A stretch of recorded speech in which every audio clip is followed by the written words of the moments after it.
बिस्मिल्लाहिर्रहमानिर्रहीम। डेफिनेशन पढ़ेंगे। Leading entry है if in any non-zero row of a matrix the first non-zero entry is called the leading entry of the row। कि कोई भी non zero entry किसी रो की जो भी होगी उसको हम लीडिंग एंट्री कहेंगे। अब देखें ये नॉन ज़ीरो पहला एलिमेंट ही नॉन ज़ीरो है, इसलिए इसी को हम लीडिंग एंट्री कहेंगे, यानी फर्स्ट रो की जो लीडिंग एंट्री है वो 1 है। इसी तरह से सेकंड रो में देखेंगे, पहला तो ज़ीरो है, ज़ीरो को हम लीडिंग एंट्री नहीं कहते। ये 3 जो है ये इसकी लीडिंग एंट्री है, ठीक है। जो स्टार्ट वाले ज़ीरोज़ होते हैं इसको लीडिंग ज़ीरोज़ कहते हैं।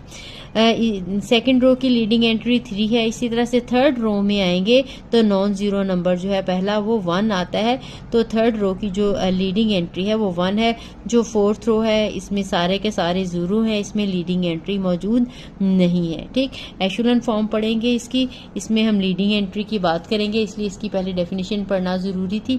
हम कहते हैं कि एशेलन फॉर्म जो है मैट्रिक्स एशेलन फॉर्म में है अगर इन प्रॉपर्टीज़ को पूरा करे, ठीक है। इसकी पहले डेफिनेशन देखते हैं यहाँ से स्टार्ट से। An M cross N matrix A is called in echelon form, यानी एम क्रॉस एन मैट्रिक्स का मतलब है ये नंबर ऑफ रोज हैं और ये कॉलम है। एम क्रॉस एन का मतलब है ये डिफरेंट भी हो सकती है। अगर स्केयर मैट्रिक्स हो तो हमेशा एन क्रॉस एन लिखा जाता है। एम क्रॉस एन मीन कुछ भी ऑर्डर हो सकता है, स्केयर मैट्रिक्स भी हो सकता है और रेक्टेंगुलर मैट्रिक्स भी हो सकता है।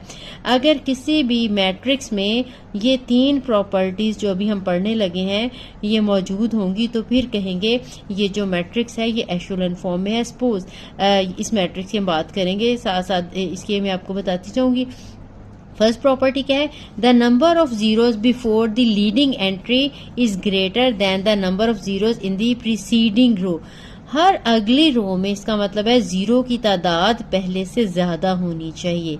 ये लीडिंग एंट्री से पहले वाले जीरो, अगर दरमियान में यहाँ कहीं जीरो है इनकी हम बात नहीं करें। सपोज यहाँ पे भी अगर जीरो है तो हम इसकी बात नहीं करेंगे, हम बात करेंगे किसकी? सिर्फ ये जो स्टार्ट वाले जीरोस हैं लीडिंग जीरोस की, कि लीडिंग जीरो जो है हर रो में अगली रो से कम होने चाहिए या हर अगली रो में पहले से ज्यादा होने चाहिए। अगर यहाँ पे 1 जीरो है, यहाँ पे 2 जीरो है, यहाँ पे कम से कम 3 होने चाहिए थे, यहाँ पे चारों जीरो हैं, ठीक है।